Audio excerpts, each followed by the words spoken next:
Hello guys, welcome to our YouTube channel, and today we are going to learn how to sign up Roblox in mobile. So let's get started. To do that, you have to open up your Roblox application. After opening up your Roblox application, now you just have to tap on sign up.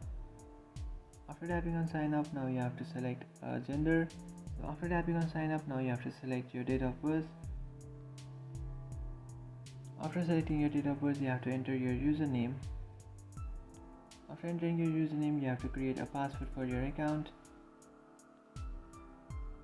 After doing that, now you have to select your gender. So after selecting gender, just tap on sign up. After tapping on sign up, here you can see you have successfully signed up to your Roblox account on your mobile. So now what you can do is just tap on this three dotted icon, and after tapping on the three dotted icon, just scroll down and then tap on settings, tap on account info. After tapping on account info, now you can add an email address on your Roblox account that you have just created. So just add an email address if you like to. And after adding an email address in your account, you have successfully completed signing up your Roblox account in mobile.